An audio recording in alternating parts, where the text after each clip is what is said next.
Cinderella दी कहानी। एक बार दी गल है, दूर देश विच सिंड्रेला नां दी एक सोहनी कुड़ी रहिंदी सी। सिंड्रेला दी दयालु मां दी मौत तो बाद उसके पिता ने लेडी पफी नाल विआह कर लिया। लेडी पफी दियां दो घमंडी अते जलेवे भरियां धीआं सी, बिल्कुल अपनी मां वर्गियां ही। वो एक हेयर ब्रश वर्गी मामूली चीज दे लई भी घंटियां तक लड़दियां रहिंदियां सी। छड्ड इनू, मैं क्या छड्ड इनू, तू इनू वापस दे मैनू, यह मेरा है। नहीं, ये मेरा है, तू छड्ड। एक दिन सिंड्रेला दे पिता नू एक लंबे सफर ते जाना पिया। लेडी पफी ने मौके दा फायदा चकदियां होया विचारी सिंड्रेला तो घर दे सारे मिहनत भरे काम करवाए। पूरे घर दी सफाई, लकड़ां नू चिमनी तक ले जाण अते खाना तैयार करन विच सिंड्रेला दा सारा समा बीत जांदा। उस दे इन्नी मेहनत करन दे बावजूद लेडी पफी ते उस दियां धीआं उस दे लई कठोर ते घमंडी सी। मां सिंड्रेला गंदी है, ਉਹਨੂੰ ਸਾਡੇ ਨਾਲ ਕਮਰੇ ਵਿੱਚ ਖਾਣ ਤੋਂ ਮਨਾ ਕਰੋ। ਹਾਂ, ਉਸ ਨੂੰ ਸਾਡੇ ਕਮਰੇ ਵਿੱਚ ਸੌਣ ਵੀ ਨਾ ਦਿਓ, ਬੁਰੇ ਸੁਪਨੇ ਆਉਂਦੇ ਨੇ। ਸਿੰਡਰੈਲਾ, ਤੂੰ ਸੁਣਿਆ ਨਾ ਮੇਰੀ ਧੀਆਂ ਨੇ ਜੋ ਕਿਹਾ, ਜਾ ਤੇ ਕੋਠੜੀ ਵਿੱਚ ਸੌਣ ਦੇ ਲਈ ਜਗ੍ਹਾ ਲੱਭ।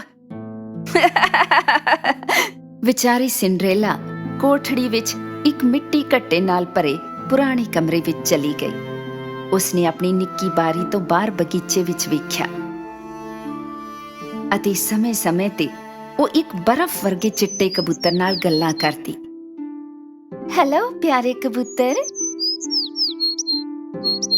ਜਿਵੇਂ ਜਿਵੇਂ ਦਿਨ ਬੀਤਦੇ ਗਏ, ਚੁਬਾਰੇ ਤੇ ਕੋਠੜੀ ਦੀ ਸਫਾਈ ਕਰਦਿਆਂ ਹੋਇਆਂ ਸਿੰਡਰੈਲਾ ਨੂੰ ਦੋ ਛੋਟੇ ਚੂਹੇ ਮਿਲੇ।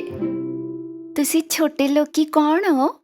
ਹੈਲੋ, ਮੈਂ ਚੈਡਰ ਹਾਂ। ਤੇ ਮੈਂ ਮੋਜ਼ਰੇਲਾ। ਤੇ ਮੈਂ ਸਿੰਡਰੈਲਾ। ਤੁਹਾਨੂੰ ਪਨੀਰ ਖਾਣਾ ਬਹੁਤ ਪਸੰਦ ਹੈ ਨਾ? ਮੈਂ ਤੁਹਾਡੇ ਲਈ ਸਵੇਰੇ ਇੱਕ ਬਹੁਤ ਸਵਾਦੀ ਖਾਣਾ ਤਿਆਰ ਕਰਾਂਗੀ। ਅਸੀਂ ਭੁੱਖੇ ਮਰ ਰਹੇ ਹਾਂ। ਸਾਨੂੰ ਕਿਚਨ ਦੇ ਅੰਦਰ ਗਿਆ ਘੰਟਿਆਂ ਬੀਤ ਗਏ। ਹਾਂ, ਉੱਥੇ ਥੱਲੇ ਇੱਕ ਮਤਲਬੀ ਵੱਡੇ ਵੱਡੇ ਵਾਲਾਂ ਵਾਲਾ ਰਾਖਸ਼ ਹੈ। ਉਹ ਦੁਸ਼ਟ ਬਿੱਲੀ ਪਾਪੂ ਹੈ। ਕੱਲ ਸਵੇਰੇ ਸਭ ਤੋਂ ਪਹਿਲਾਂ ਮੈਂ ਤੁਹਾਡੇ ਲਈ ਬਹੁਤ ਸਵਾਦੀ ਖਾਣਾ ਬਣਾਵਾਂਗੀ। ਅਗਲੀ ਸਵੇਰ ਸਿੰਡਰੈਲਾ ਬਿਨਾਂ ਕੋਈ ਸ਼ੋਰ ਕੀਤੇ ਰਸੋਈ ਵਿੱਚ ਚਲੀ ਗਈ। ਚਲਾਕ ਬਿੱਲੀ ਪਾਪੂ ਚੈਡਰ ਅਤੇ ਮੋਜ਼ਰੇਲਾ ਦਾ ਸ਼ਿਕਾਰ ਕਰਨ ਦੇ ਲਈ ਰਸੋਈ ਵਿੱਚ ਛੋਟੀ ਮਾਊਸ ਮੁਰੀ ਦੇ ਸਾਹਮਣੇ ਇੰਤਜ਼ਾਰ ਕਰ ਰਹੀ ਸੀ। ਸਿੰਡਰੈਲਾ ਨੇ ਚੁੱਪਚਾਪ ਪਨੀਰ ਦੇ ਕੁਝ ਟੁਕੜੇ ਲੈ ਲਏ ਅਤੇ ਕੋਠੜੀ ਦੇ ਵੱਲ ਚਲੀ ਗਈ। ਪਰ ਐਨ ਵਕਤ ਤੇ ਲੇਡੀ ਪਫੀ ਦੀ ਧੀਆਂ ਨੇ ਉਸ ਨੂੰ ਫੜ ਲਿਆ। ਇਹ ਤੂੰ ਹੱਥ ਵਿੱਚ ਕੀ ਫੜਿਆ ਹੋਇਆ ਹੈ ਤੇ ਤੂੰ ਇਸ ਨੂੰ ਕਿੱਥੇ ਲੈ ਜਾ ਰਹੀ ਹੈ? ਇਹ ਸਿਰਫ ਕੁਝ ਪਨੀਰ ਹੈ, ਨਾਸ਼ਤੇ ਦੇ ਲਈ। ਮਾਂ, ਸਿੰਡਰੈਲਾ ਸਾਡਾ ਖਾਣਾ ਚੋਰੀ ਕਰ ਰਹੀ ਹੈ। ਮੈਂ ਚੋਰੀ ਕਰ ਰਹੀ ਹਾਂ? ਮੈਂ ਕਦੇ ਕੁਝ ਚੋਰੀ ਨਹੀਂ ਕਰਦੀ। ਇੱਕ ਤਾਂ ਚੋਰੀ ਤੇ ਉੱਤੋਂ ਝੂਠ ਵੀ। ਤੂੰ ਕਿੰਨੀ ਚਲਾਕ ਕੁੜੀ ਐ ਨੀ। ਛੋਟੇ ਚੂਹੇ ਥੱਲੇ ਗਏ ਅਤੇ ਦੁਸ਼ਟ ਭੈਣਾਂ ਨੂੰ ਡਰਾਉਣ ਦੇ ਲਈ ਰਸੋਈ ਵਿੱਚ ਇੱਧਰ ਉੱਧਰ ਭੱਜਣ ਲੱਗੇ। ਇੱਕ ਚੂਹਾ ਲੱਗਦਾ ਹੈ। ਉਹ ਘਰ ਵਿੱਚ ਇੱਕ ਚੂਹਾ ਹੈ। ਮਾਂ, ਮੈਨੂੰ ਬਹੁਤ ਡਰ ਲੱਗਦਾ ਹੈ। ਨਹੀਂ, ਇੱਕ ਨਹੀਂ, ਇੱਥੇ ਤੇ ਦੋ ਨੇ। ਲੇਡੀ ਪਫੀ ਬਸ ਚੂਹਿਆਂ ਨੂੰ ਪਕੜਨ ਹੀ ਵਾਲੀ ਸੀ ਕਿ ਤਦੇ ਕਿਸੇ ਨੇ ਬੂਹਾ ਖੜਕਾਇਆ। ਸ਼ਾਹੀ ਰਾਜਦੂਤ ਆਏ ਸੀ। ਰਾਜਾ ਨੇ ਆਪਣੇ ਮਹਿਲ 'ਚ ਤੁਹਾਨੂੰ ਸਾਰਿਆਂ ਨੂੰ ਗ੍ਰੈਂਡ ਬਾਲ ਤੇ ਦਾਵਤ ਤੇ ਬੁਲਾਇਆ ਹੈ। ਸਾਰੇ ਦੇਸ਼ ਦੀਆਂ ਮੁਟਿਆਰਾਂ ਨੂੰ ਰਾਜਾ ਨੇ ਆਪਣੇ ਗ੍ਰੈਂਡ ਬਾਲ ਤੇ ਸੱਦਾ ਦਿੱਤਾ ਹੈ। ਜਿਵੇਂ ਹੀ ਉਹਨਾਂ ਨੇ ਬਾਲ ਡਾਂਸ ਦੇ ਬਾਰੇ 'ਚ ਸੁਣਿਆ, ਜੈਜ਼ਾਬੈਲ ਅਤੇ ਕਸੈਂਡਰਾ ਆਪਣੇ ਕਮਰਿਆਂ ਵਿੱਚ ਬੜੇ ਉਤਸ਼ਾਹ ਦੇ ਨਾਲ ਭੱਜੀਆਂ ਅਤੇ ਇਸ ਖਾਸ ਸ਼ਾਮ ਦੇ ਲਈ ਕੱਪੜੇ ਚੁਣਨ ਲੱਗੀਆਂ। ਲੇਡੀ ਪਫੀ ਚਾਹੁੰਦੀ ਸੀ ਕਿ ਉਸ ਦੀਆਂ ਧੀਆਂ ਹੀ ਸਭ ਤੋਂ ਸੋਹਣੀਆਂ ਵਿਖਣ, ਸੋ ਨਿਰਦਈ ਮਤਰੇਈ ਭੈਣਾਂ ਨੇ ਸਿੰਡਰੈਲਾ ਨੂੰ ਉਹਨਾਂ ਦੇ ਲਈ ਸੋਹਣੀ ਬਾਲ ਡਰੈਸ ਤਿਆਰ ਕਰਨ ਦੇ ਲਈ ਮਜਬੂਰ ਕੀਤਾ। ਅਗਲਾ ਦਿਨ ਆ ਗਿਆ। ਸਿੰਡਰੈਲਾ ਬਹੁਤ ਥੱਕੀ ਹੋਈ ਸੀ। ਉਸ ਦੇ ਛੋਟੇ ਦੋਸਤਾਂ ਨੇ ਉਸ ਨੂੰ ਜਗਾਉਣ ਦੀ ਕੋਸ਼ਿਸ਼ ਕੀਤੀ। ਸਿੰਡਰੈਲਾ, ਜਾਗ, ਉੱਠ, ਤੂੰ ਬਾਲ ਤੇ ਜਾਣਾ ਹੈ। ਪਰ ਮੇਰੇ ਕੋਲ ਤੇ ਇੱਕ ਵੀ ਡਰੈਸ ਨਹੀਂ। ਮੇਰੇ ਕੋਲ ਇੱਕ ਹੀ ਡਰੈਸ ਹੈ ਜੋ ਗੰਦੀ ਹੈ। ਆਪਣੀਆਂ ਅੱਖਾਂ ਬੰਦ ਕਰ ਸਿੰਡਰੇਲਾ, ਤੇਰੇ ਲਈ ਇੱਕ ਸਰਪ੍ਰਾਈਜ਼ ਹੈ। ਉਸਦੇ ਛੋਟੇ ਦੋਸਤ ਸਿੰਡਰੇਲਾ ਨੂੰ ਕਮਰੇ ਦੇ ਵਿਚਕਾਰ ਲੈ ਗਏ। ਚਿੱਟੇ ਕਬੂਤਰ ਨੇ ਆਪਣੀ ਚੁੰਝ ਨਾਲ ਦੀਵਾਰ ਤੇ ਲੱਗੇ ਕੱਪੜੇ ਨੂੰ ਚੁੱਕ ਦਿੱਤਾ। ਟਾਟਾ! ਮੈਨੂੰ ਵਿਸ਼ਵਾਸ ਨਹੀਂ ਹੋ ਰਿਹਾ, ਇਹ ਤੇ ਕਿੰਨੀ ਸੋਹਣੀ ਡਰੈਸ ਹੈ। ਸਿੰਡਰੇਲਾ ਨੇ ਆਪਣੀ ਨਵੀਂ ਡਰੈਸ ਪਾਈ, ਵਾਲਾਂ ਨੂੰ ਸੰਵਾਰਿਆ ਅਤੇ ਫਿਰ ਥੱਲੇ ਚਲੀ ਗਈ। ਪਰ ਉਸਦੀ ਦੁਸ਼ਟ ਮਤਰੇਈ ਭੈਣਾਂ ਨੇ ਸਿੰਡਰੇਲਾ ਨੂੰ ਵੇਖਿਆ ਅਤੇ ਜਲ ਕੇ ਸੜ ਭੁੰਨ ਗਈਆਂ। ਲੇਡੀ ਪਫੀ ਨਹੀਂ ਚਾਹੁੰਦੀ ਸੀ ਕਿ ਸਿੰਡਰੇਲਾ ਬਾਲ ਵਿੱਚ ਜਾਵੇ, ਕਿਉਂਕਿ ਉਸਨੇ ਵੇਖਿਆ ਕਿ ਉਸਦੀ ਧੀਆਂ ਦੇ ਮੁਕਾਬਲੇ ਉਹ ਬਹੁਤ ਸੋਹਣੀ ਹੈ। ਇਸ ਲਈ ਉਸਨੇ ਲਿਵਿੰਗ ਰੂਮ ਦੀ ਚਿਮਨੀ ਤੇ ਸੇਮ ਦੀ ਫਲੀਆਂ ਦਾ ਕਟੋਰਾ ਸੁੱਟ ਦਿੱਤਾ ਤਾਂ ਜੋ ਉਹਨਾਂ ਨੂੰ ਚੁਣਨ ਵਿੱਚ ਸਿੰਡਰੇਲਾ ਦਾ ਸਮਾਂ ਬੀਤ ਜਾਵੇ। ਜੇ ਤੂੰ ਸਵਾਹ ਵਿੱਚੋਂ ਫਲੀਆਂ ਨੂੰ ਚੁਣ ਕੇ 5 ਮਿੰਟ ਦੇ ਅੰਦਰ ਕਟੋਰੇ ਵਿੱਚ ਪਾ ਦੇਂਗੀ ਤਾਂ ਹੀ ਤੂੰ ਸਾਡੇ ਨਾਲ ਬਾਲ ਤੇ ਜਾ ਸਕਦੀ ਹੈ। ਹਾਂ। ਸਿੰਡਰੇਲਾ ਬਾਲ ਤੇ ਜਾਣ ਦੇ ਲਈ ਕੁਝ ਵੀ ਕਰ ਸਕਦੀ ਸੀ, ਇਸ ਲਈ ਉਹ ਫਲੀਆਂ ਚੁਣਨ ਲੱਗੀ। ਉਸਦੇ ਛੋਟੇ ਦੋਸਤਾਂ ਨੇ ਉਸਦੀ ਹਾਲਤ ਵੇਖੀ ਤੇ ਮਦਦ ਕਰਨ ਲਈ ਆ ਗਏ। 5 ਮਿੰਟ ਦੇ ਅੰਦਰ ਉਹਨਾਂ ਨੇ ਸਾਰੀਆਂ ਫਲੀਆਂ ਚੁਣੀਆਂ ਅਤੇ ਵਾਪਸ ਕਟੋਰੇ ਵਿੱਚ ਪਾ ਦਿੱਤੀਆਂ। ਸਿੰਡਰੇਲਾ ਲੇਡੀ ਪਫੀ ਦੇ ਪਿੱਛੇ ਭੱਜੀ ਜੋ ਨਿਕਲਣ ਦੇ ਲਈ ਤਿਆਰ ਸੀ ਅਤੇ ਉਸਨੂੰ ਪੂਰਾ ਕਟੋਰਾ ਵਿਖਾਇਆ। ਲੇਡੀ ਪਫੀ ਹਾਲੇ ਵੀ ਸਿੰਡਰੇਲਾ ਨੂੰ ਬਾਲ ਤੇ ਨਹੀਂ ਲੈ ਜਾਣਾ ਚਾਹੁੰਦੀ ਸੀ, ਇਸ ਲਈ ਇਸ ਵਾਰ ਉਸਨੇ ਸਿੰਡਰੇਲਾ ਦੀ ਗੰਦੀ ਡਰੈਸ ਦਾ ਬਹਾਨਾ ਬਣਾ ਦਿੱਤਾ ਅਤੇ ਉਹ ਸਿੰਡਰੇਲਾ ਨੂੰ ਘਰ ਵਿੱਚ ਇਕੱਲਿਆਂ ਛੱਡ ਕੇ ਰਾਜਕੁਮਾਰ ਦੇ ਮਹਿਲ ਵੱਲ ਚਲੀਆਂ ਗਈਆਂ। ਵਿਚਾਰੀ ਸਿੰਡਰੇਲਾ ਬਹੁਤ ਦੁਖੀ ਸੀ। ਉਹ ਬਗੀਚੇ ਵਿੱਚ ਬੈਠ ਕੇ ਇੱਕ ਹੈਜ਼ਲਨਟ ਪੇੜ ਦੇ ਥੱਲੇ ਰੋਣ ਲੱਗੀ, ਜਿਸ ਨੂੰ ਉਸਦੀ ਮਾਂ ਨੇ ਬਹੁਤ ਪਹਿਲਾਂ ਲਾਇਆ ਸੀ। ਤੇ ਉਸੇ ਵੇਲੇ ਹੈਜ਼ਲਨਟ ਦਾ ਪੇੜ ਹਿਲਣ ਅਤੇ ਚਮਕਣ ਲੱਗਾ ਅਤੇ ਇੱਕ ਰੂਪਵਾਨ ਪਰੀ ਸਿੰਡਰੇਲਾ ਦੇ ਸਾਹਮਣੇ ਪ੍ਰਗਟ ਹੋਈ। ਮੇਰਾ ਨਾਮ ਲੀਆ ਬੈਲ ਹੈ, ਮੈਂ ਤੇਰੀ ਮਦਦ ਕਰਨ ਦੇ ਲਈ ਇੱਥੇ ਹਾਂ। ਦੁਖੀ ਨਾ ਹੋ, ਤੂੰ ਵੀ ਉਸ ਬਾਲ ਵਿੱਚ ਸ਼ਾਮਲ ਹੋਵੇਂਗੀ। ਪਰ ਮੈਂ ਅਜਿਹੀ ਹਾਲਤ ਵਿੱਚ ਬਾਲ ਕਿਵੇਂ ਜਾ ਸਕਦੀ ਹਾਂ? ਉਹ ਤੂੰ ਮੇਰੇ ਤੇ ਛੱਡ ਦੇ, ਮੈਨੂੰ ਬਸ ਇੱਕ ਕੱਦੂ ਚਾਹੀਦਾ। ਮੇਰੀ ਜ਼ਰੂਰਤ ਦੀਆਂ ਬਾਕੀ ਸਾਰੀਆਂ ਚੀਜ਼ਾਂ ਤਾਂ ਪਹਿਲੇ ਤੋਂ ਹੀ ਇੱਥੇ ਨੇ। ਸਿੰਡਰੇਲਾ ਵਾਪਸ ਆਈ ਤਾਂ ਉਸਦੇ ਹੱਥਾਂ ਵਿੱਚ ਇੱਕ ਕੱਦੂ ਸੀ। ਪਰੀ ਲੀਆ ਬੈਲ ਨੇ ਆਪਣੀ ਜਾਦੂ ਦੀ ਛੜੀ ਨੂੰ ਇਸਦੇ ਚਾਰੇ ਪਾਸੇ ਲਹਿਰਾਣਾ ਸ਼ੁਰੂ ਕਰ ਦਿੱਤਾ ਅਤੇ ਕੱਦੂ ਨੂੰ ਇੱਕ ਸੋਹਣੇ ਕੋਚ ਵਿੱਚ ਬਦਲ ਦਿੱਤਾ। ਚੂਹੇ ਬਹੁਤ ਵਧੀਆ ਘੋੜਿਆਂ ਵਿੱਚ ਅਤੇ ਕਬੂਤਰ ਨੂੰ ਇੱਕ ਵਧੀਆ ਕੱਪੜੇ ਪਾਏ ਹੋਏ ਕੋਚ ਡਰਾਈਵਰ ਵਿੱਚ। ਸਿੰਡਰੇਲਾ ਨੂੰ ਵਿਸ਼ਵਾਸ ਨਹੀਂ ਹੋ ਰਿਹਾ ਸੀ ਜੋ ਉਸਨੇ ਵੇਖਿਆ। ਪਰ ਕਿਵੇਂ? ਤੁਸੀਂ ਕਿਵੇਂ ਕੀਤਾ ਲੀਆ ਬੈਲ? ਪਰੀ ਨੇ ਆਪਣੀ ਜਾਦੂ ਦੀ ਛੜੀ ਫੇਰ ਤੋਂ ਲਹਿਰਾਈ ਅਤੇ ਸਿੰਡਰੇਲਾ ਨੂੰ ਇੱਕ ਸੋਹਣੀ ਨੀਲੀ ਪੋਸ਼ਾਕ ਪਵਾ ਦਿੱਤੀ। ਉਸਦੇ ਪੈਰਾਂ ਵਿੱਚ ਚਮ-ਚਮ ਕਰਦੀ ਕੱਚ ਦੀ ਜੁੱਤੀ ਸੀ। ਮੈਂ ਹੁਣ ਇੱਕ ਰਾਜਕੁਮਾਰੀ ਵਾਂਗ ਦਿਸਦੀ ਹਾਂ। ਸ਼ੁਕਰੀਆ ਲੀਆ ਬੈਲ। ਬਾਲ ਤੇ ਜਾਣ ਦਾ ਸਮਾਂ ਹੋ ਚੁੱਕਿਆ ਹੈ, ਛੇਤੀ ਕਰ। ਬਾਲ ਤੇ ਜਾਣ ਤੋਂ ਪਹਿਲਾਂ ਪਰੀ ਨੇ ਸਿੰਡਰੇਲਾ ਨੂੰ ਚਿਤਾਇਆ, ਪਰ ਭੁੱਲੀ ਨਾ, ਤੈਨੂੰ ਅੱਧੀ ਰਾਤ ਤੱਕ ਵਾਪਸ ਆਣਾ ਹੀ ਹੋਵੇਗਾ, ਨਹੀਂ ਤਾਂ ਜਾਦੂ ਚਲਾ ਜਾਵੇਗਾ ਅਤੇ ਸਭ ਕੁਝ ਪਹਿਲਾਂ ਵਰਗਾ ਹੋ ਜਾਵੇਗਾ। ਸਿੰਡਰੇਲਾ ਨੇ ਪਰੀ ਦੀ ਗੱਲ ਧਿਆਨ ਨਾਲ ਸੁਣੀ ਅਤੇ ਫਿਰ ਮਹਿਲ ਵੱਲ ਚਲੀ ਗਈ। ਕੱਦੂ ਕੋਚ ਵੱਡੇ ਮਹਿਲ ਦੇ ਸਾਹਮਣੇ ਰੁਕ ਗਿਆ। ਸਿੰਡਰੇਲਾ ਆਪਣੀ ਕਮਾਲ ਦੀ ਸੁੰਦਰਤਾ ਦੇ ਨਾਲ ਮਹਿਲ ਵਿੱਚ ਦਾਖਲ ਹੋਈ।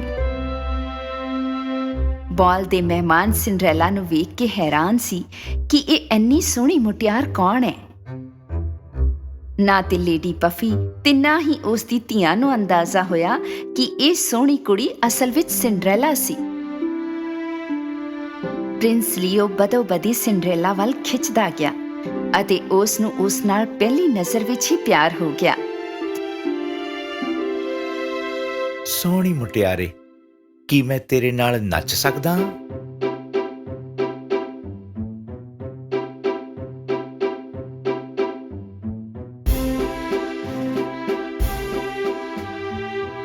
ਸਿੰਡਰੇਲਾ ਪ੍ਰਿੰਸ ਲੀਓ ਦੇ ਨਾਲ ਕੀਤੇ ਜਾਦੂਈ ਡਾਂਸ ਤੋਂ ਬੇਸੁੱਧ ਹੋ ਗਈ ਸੀ।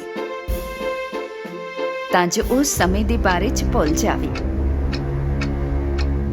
ਪਰ ਜਦੋਂ ਘੜੀ ਵਿੱਚ 12 ਵੱਜਣ ਹੀ ਵਾਲੇ ਸੀ, ਉਸ ਨੂੰ ਪਰੀ ਦੀ ਚੇਤਾਵਨੀ ਯਾਦ ਆਈ। ਤੈਨੂੰ ਅੱਧੀ ਰਾਤ ਤੱਕ ਵਾਪਸ ਆਣਾ ਹੋਵੇਗਾ, ਨਹੀਂ ਤਾਂ। ਸਿੰਡਰੈਲਾ ਨੇ ਰਾਜਕੁਮਾਰ ਨੂੰ ਉੱਥੇ ਹੀ ਛੱਡਿਆ ਅਤੇ ਕਾਹਲੀ ਵਿੱਚ ਮਹਿਲ ਤੋਂ ਬਾਹਰ ਭੱਜ ਗਈ। ਤੂੰ ਕਿੱਥੇ ਜਾ ਰਹੀ ਹੈ? ਮੈਂ ਤੇਰਾ ਨਾਂ ਵੀ ਨਹੀਂ ਜਾਣਦਾ। ਸਿੰਡਰੈਲਾ ਮਹਿਲ ਦੀ ਪੌੜੀਆਂ ਤੋਂ ਥੱਲੇ ਭੱਜ ਗਈ ਅਤੇ ਅਚਾਨਕ ਉਸ ਦੀ ਕੱਚ ਦੀ ਜੁੱਤੀ ਉੱਥੇ ਹੀ ਰਹਿ ਗਈ।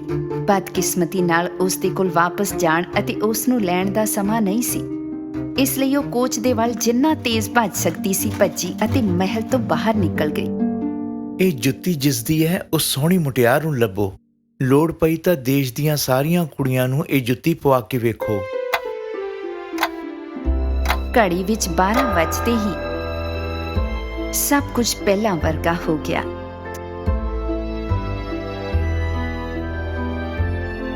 ਸਿੰਡਰੈਲਾ ਕੋਠੜੀ ਵਿੱਚ ਆਪਣੇ ਕਮਰੇ ਵਿੱਚ ਵਾਪਸ ਚਲੀ ਗਈ। ਉਹ ਉਸ ਜਾਦੂਈ ਰਾਤ ਦੇ ਬਾਰੇ ਸੋਚਣ ਲੱਗੀ ਜੋ ਉਸਨੇ ਰਾਜਕੁਮਾਰ ਲੀਓ ਦੇ ਨਾਲ ਗੁਜ਼ਾਰੀ ਸੀ। ਉਸ ਨੂੰ ਉਹਦੇ ਨਾਲ ਪਿਆਰ ਹੋ ਗਿਆ ਸੀ, ਪਰ ਇਹ ਨਾਮੁਮਕਿਨ ਲੱਗ ਰਿਹਾ ਸੀ ਕਿ ਰਾਜਕੁਮਾਰ ਉਸ ਨੂੰ ਉਸ ਦੇ ਪੁਰਾਣੇ ਗੰਦੇ ਕੱਪੜਿਆਂ ਵਿੱਚ ਪਛਾਣ ਲਵੇਗਾ। ਸਮਾਂ ਬੀਤਦਾ ਗਿਆ ਅਤੇ ਰਾਜਕੁਮਾਰ ਨੇ ਮਹਿਲ ਦੇ ਕੋਲ ਕੱਚ ਦੀ ਕੀਮਤੀ ਜੁੱਤੀ ਨੂੰ ਰੱਖਣ ਦੇ ਲਈ ਇੱਕ ਵੱਡੀ ਹਵੇਲੀ ਬਣਵਾਈ। ਦੇਸ਼ ਵਿੱਚ ਰਹਿਣ ਵਾਲੀਆਂ ਸਾਰੀਆਂ ਮੁਟਿਆਰਾਂ ਨੇ ਹਵੇਲੀ ਵਿੱਚ ਜਾ ਕੇ ਜੁੱਤੀ ਪਾਉਣ ਦੀ ਕੋਸ਼ਿਸ਼ ਕੀਤੀ।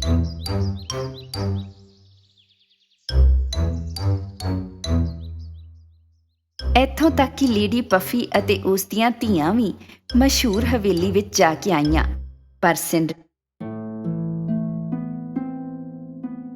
ਤੂੰ ਘਰੇ ਹੀ ਰਹਿ। ਇਹ ਹੋ ਹੀ ਨਹੀਂ ਸਕਦਾ ਕਿ ਜੁੱਤੀ ਤੇਰੇ ਪੈਰਾਂ ਵਿੱਚ ਆਵੇ। ਬਿਲਕੁਲ, ਜੁੱਤੀ ਤਾਂ ਕਸੈਂਡਰਾ ਜਾਂ ਮੈਨੂੰ ਹੀ ਫਿੱਟ ਆਉਣ ਵਾਲੀ ਹੈ।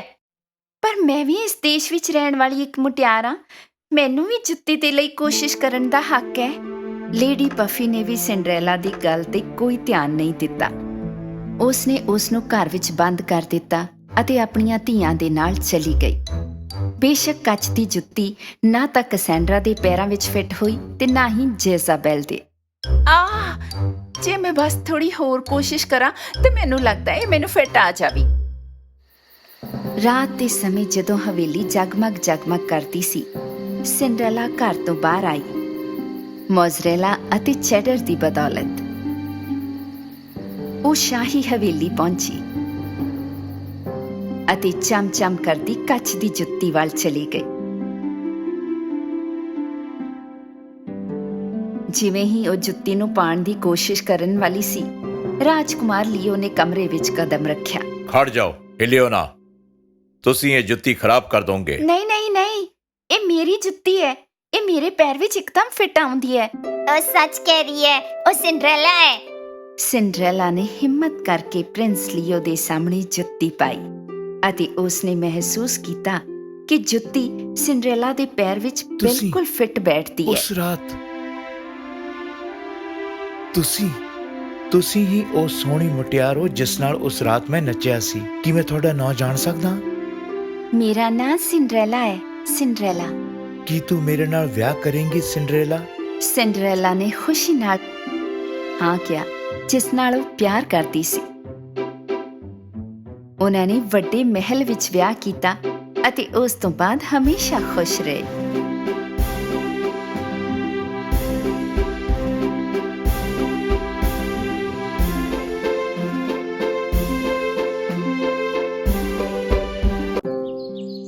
ਸਿੰਡਰੈਲਾ ਅਤੇ ਦੁਸ਼ਟ ਪਰੀ।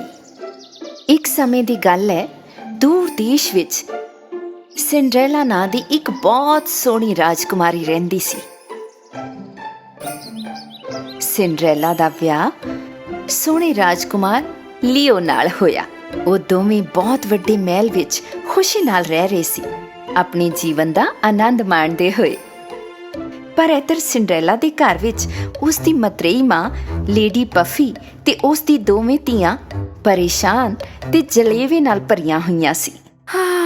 ਜੇ ਮੈਂ ਉਸ ਮਹਿਲ ਵਿੱਚ ਰਹਿ ਰਹੀ ਹੁੰਦੀ ਤਾਂ ਮੈਂ ਸਭ ਤੋਂ ਵਧੀਆ ਬਾਲਸ ਅਤੇ ਡਾਂਸਿਸ ਵਿੱਚ ਜਾਂਦੀ। ਮੈਂ ਹਰ ਸ਼ਾਮ ਮਹਿਲ ਵਿੱਚ ਸਭ ਤੋਂ ਸਵਾਦ ਖਾਣੇ ਖਾ ਰਹੀ ਹੁੰਦੀ। ਇੱਥੋਂ ਤੱਕ ਕਿ ਉਹਨਾਂ ਦੀ ਬਿੱਲੀ ਪਾਪੂ ਮਹਿਲ ਵਿੱਚ ਇੱਕ ਵਧੀਆ ਜੀਵਨ ਦੇ ਸੁਪਨੇ ਵੇਖ ਰਹੀ ਸੀ। ਲੇਡੀ ਪਫੀ ਇੰਨੇ ਗੁੱਸੇ ਵਿੱਚ ਸੀ ਕਿ ਉਸਨੇ ਸਿੰਡਰੈਲਾ ਦੀਆਂ ਚੀਜ਼ਾਂ ਨੂੰ ਕੋਠੇ ਦੀ ਬਾਰੀ ਤੋਂ ਇੱਕ-ਇੱਕ ਕਰਕੇ ਬਾਹਰ ਸੁੱਟ ਦਿੱਤਾ। ਸਾਨੂੰ ਇਹਨਾਂ ਵਿੱਚੋਂ ਹੁਣ ਕਿਸੇ ਵੀ ਚੀਜ਼ ਦੀ ਲੋੜ ਨਹੀਂ ਹੈਗੀ, ਇਹ ਸਭ ਬੇਕਾਰ ਨੇ।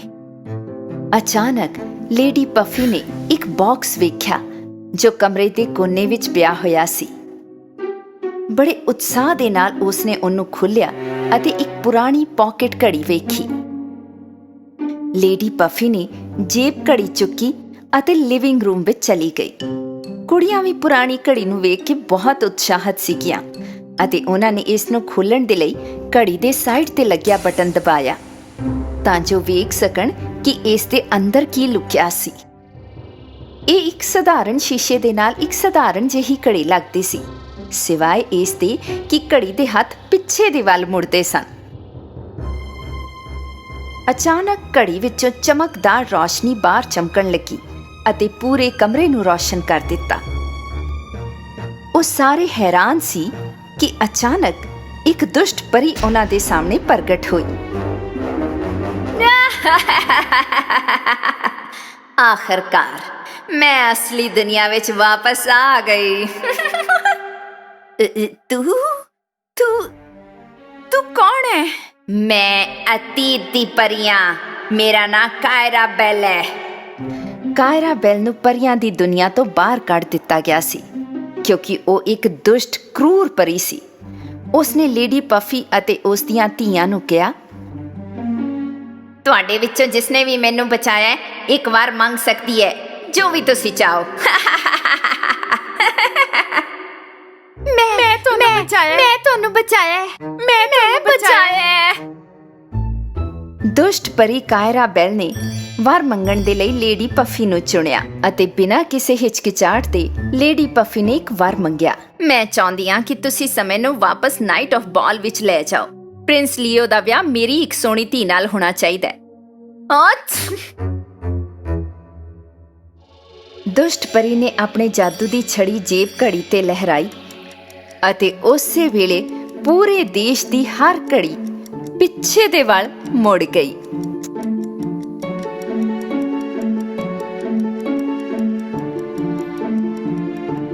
ਜਦੋਂ ਅਜਿਹਾ ਹੋਇਆ, ਸਿੰਡਰੈਲਾ ਨੇ ਅਚਾਨਕ ਆਪਣੇ ਆਪ ਨੂੰ ਸਮੇਂ ਵਿੱਚ ਵਾਪਸ ਪਾਇਆ ਜਿਸ ਰਾਤ ਉਸ ਦਾ ਵਿਆਹ ਰਾਜਕੁਮਾਰ ਨਾਲ ਹੋਇਆ ਸੀ।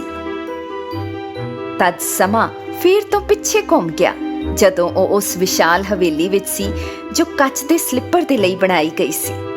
ਉਸਨੇ ਫਿਰ ਤੋਂ ਹਵੇਲੀ ਵਿੱਚ ਜਾਣ ਦੀ ਕੋਸ਼ਿਸ਼ ਕੀਤੀ ਤਦ ਉਹ ਫਿਰ ਤੋਂ ਸਮੇਂ ਵਿੱਚ ਵਾਪਸ ਚਲੀ ਗਈ ਜਦੋਂ ਲੇਡੀ ਪਫੀ ਤੇ ਉਸ ਦੀਆਂ ਧੀਆਂ ਉਸ ਨੂੰ ਘਰ 'ਚ ਬੰਦ ਕਰਕੇ ਗਲਾਸ ਸਲਿੱਪਰਸ ਨੂੰ ਪਾ ਕੇ ਵੇਖਣ ਦੇ ਲਈ ਹਵੇਲੀ ਗਈਆਂ ਸੀ।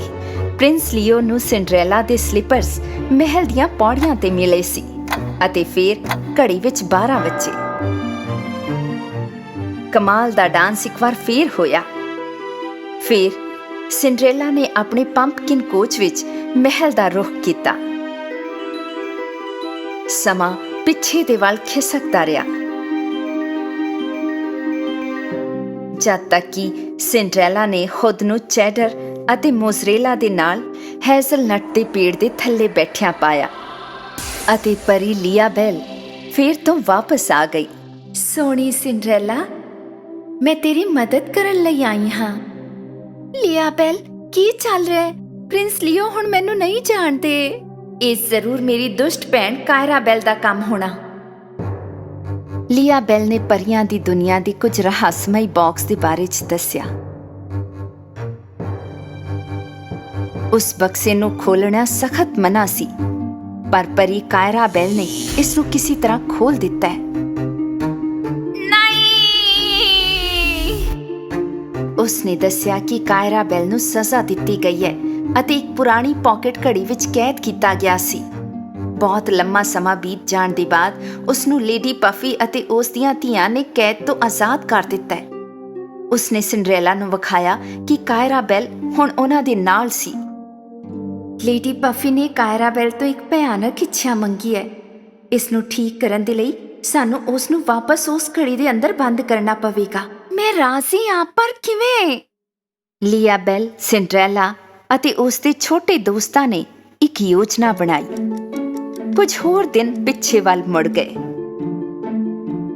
ਮਹਿਲ ਦੇ ਰਾਜਦੂਤ ਨੇ ਫਿਰ ਤੋਂ ਬਾਲ ਦੀ ਮੁਨਾਦੀ ਕੀਤੀ, ਪਰ ਇਸ ਵਾਰ ਕੈਸੈਂਡਰਾ ਅਤੇ ਜੈਜ਼ਾਬੈਲ ਨੇ ਸਿੰਡਰੈਲਾ ਨੂੰ ਬਾਲ ਦੇ ਬਾਰੇ 'ਚ ਨਹੀਂ ਦੱਸਿਆ ਅਤੇ ਆਪਣੀ ਬਾਲਰੂਮ ਡਰੈਸਿਸ ਨੂੰ ਲੁੱਕ-ਲੁੱਕ ਕੇ ਪਾ ਕੇ ਵੇਖਿਆ। ਅਗਲੇ ਦਿਨ ਸਿੰਡਰੈਲਾ ਨੂੰ ਬਾਲ ਤੇ ਜਾਣ ਤੋਂ ਰੋਕਣ ਦੇ ਲਈ ਲੇਡੀ ਪਫੀ ਨੇ ਉਸ ਨੂੰ ਕੋਠੜੀ ਵਿੱਚ ਬੰਦ ਕਰ ਦਿੱਤਾ ਅਤੇ ਆਪਣੀ ਧੀਆਂ ਦੇ ਨਾਲ ਬਿਨਾਂ ਕੁਝ ਕਹੇ ਚਲੀ ਗਈ। ਬਾਲਰੂਮ ਵਿੱਚ ਦਾਖਲ ਹੋਣ ਤੋਂ ਪਹਿਲਾਂ ਕਾਇਰਾ ਬੈਲ ਉਹਨਾਂ ਦੇ ਕੋਲ ਨਜ਼ਰ ਆਈ। ਉਸਨੇ ਆਪਣੀ ਜਾਦੂ ਦੀ ਛੜੀ ਲਹਿਰਾਈ ਅਤੇ ਕੈਸੈਂਡਰਾ ਤੇ ਇੱਕ ਪਿਆਰ ਦਾ ਜਾਦੂ ਚਲਾਇਆ। ਜਿਵੇਂ ਹੀ ਕੈਸੈਂਡਰਾ ਬਾਲਰੂਮ ਵਿੱਚ ਦਾਖਲ ਹੋਈ, ਉਸਨੇ ਪ੍ਰਿੰਸ ਲੀਓ ਦਾ ਧਿਆਨ ਖਿੱਚ ਲਿਆ। ਪਿਆਰ ਦੇ ਜਾਦੂ ਦੀ ਬਦੌਲਤ ਰਾਜਕੁਮਾਰ ਉਸ ਦੇ ਵੱਲ ਵਧਿਆ ਅਤੇ ਉਸਨੂੰ ਪੁੱਛਿਆ ਕਿ ਕੀ ਉਹ ਉਹਦੇ ਨਾਲ ਡਾਂਸ ਕਰੇਗੀ। ਹਾਂ।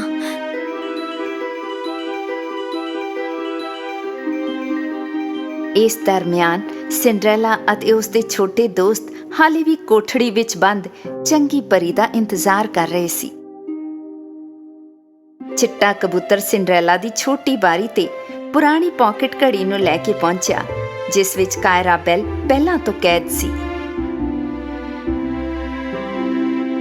ਕੁਝ ਹੀ ਸਮੇਂ ਬਾਅਦ ਉਹਨਾਂ ਦੇ ਸਾਹਮਣੇ ਚੰਗੀ ਪਰੀ ਲੀਆ ਬੈਲ ਆਈ। ਸਾਨੂੰ ਹੇਜ਼ਲਨਟ ਦੇ ਪੇੜ ਤੇ ਜਾਣਾ ਹੋਵੇਗਾ ਹੁਣੇ। ਚੰਗੀ ਪਰੀ ਨੇ ਆਪਣੀ ਜਾਦੂ ਦੀ ਛੜੀ ਇੱਕ ਵਾਰ ਲਹਿਰਾਈ ਅਤੇ ਅਚਾਨਕ ਸਿੰਡਰੈਲਾ ਤੇ ਉਸ ਦੇ ਦੋਸਤਾਂ ਨੇ ਖੁਦ ਨੂੰ ਫੇਰ ਤੋਂ ਹੇਜ਼ਲਨਟ ਦੇ ਪੇੜ ਦੇ ਥੱਲੇ ਪਾਇਆ, ਪਰ ਪੇੜ ਦੇ ਪਿੱਛੇ ਤੋਂ ਦੁਸ਼ਟ ਪਰੀ ਕਾਇਰਾ ਬੈਲ ਨੇ ਆ ਕੇ ਉਹਨਾਂ ਨੂੰ ਚੁਕਾ ਦਿੱਤਾ। ਤੁਹਾਡਾ ਪਲਾਨ ਫੇਲ ਹੋ ਜਾਵੇਗਾ। ਸਿੰਡਰੈਲਾ ਇਹ ਕਦੇ ਨਹੀਂ ਕਰ ਸਕੇਗੀ ਤੇ ਹੁਣ ਤੇਰਾ ਸਮਾਂ ਹੈ ਘੜੀ ਵਿੱਚ ਕੈਦ ਹੋਣ ਦਾ, ਲੀਆ ਬੈਲ। ਦੁਸ਼ਟ ਪਰੀ ਨੇ ਆਪਣੀ ਸਾਰੀ ਬੁਰੀ ਸ਼ਕਤੀਆਂ ਦੇ ਨਾਲ ਲੀਆ ਬੈਲ ਤੇ ਆਪਣਾ ਜਾਦੂ ਫੂਕਿਆ ਅਤੇ ਲੀਆ ਬੈਲ ਨੇ ਆਪਣੀ ਜਾਦੂ ਦੀ ਛੜੀ ਦੇ ਨਾਲ ਉਸ ਨਾਲ ਯੁੱਧ ਕੀਤਾ। ਜ਼ਬਰਦਸਤ ਲੜਾਈ ਨੂੰ ਵੇਖ ਕੇ ਡਰ ਦੇ ਮਾਰੇ ਛੋਟੇ ਚੂਹੇ ਤੇ ਕਬੂਤਰ ਸਿੰਡਰੈਲਾ ਦੇ ਪਿੱਛੇ ਲੁਕ ਗਏ। ਲੀਆ ਬੈਲ ਦੀ ਛੜੀ ਹੋਰ ਮਜ਼ਬੂਤ ਹੁੰਦੀ ਗਈ ਤੇ ਅੰਤ ਵਿੱਚ ਦੁਸ਼ਟ ਪਰੀ ਹਾਰ ਗਈ ਅਤੇ ਚਿੱਤ ਹੋ ਕੇ ਥੱਲੇ ਜ਼ਮੀਨ ਤੇ ਡਿੱਗ ਪਈ। ਸਿੰਡਰੈਲਾ, ਘੜੀ ਖੋਲ, ਛੇਤੀ ਕਰ। ਨਹੀਂ, ਮੈਂ ਫੇਰ ਤੋਂ ਉਸ ਘੜੀ ਦੇ ਅੰਦਰ ਕੈਦ ਨਹੀਂ ਹੋ ਸਕਦੀ। ਸਿੰਡਰੈਲਾ ਨੇ ਛੇਤੀ ਨਾਲ ਘੜੀ ਆਪਣੇ ਹੱਥ ਵਿੱਚ ਖੋਲ ਲਈ।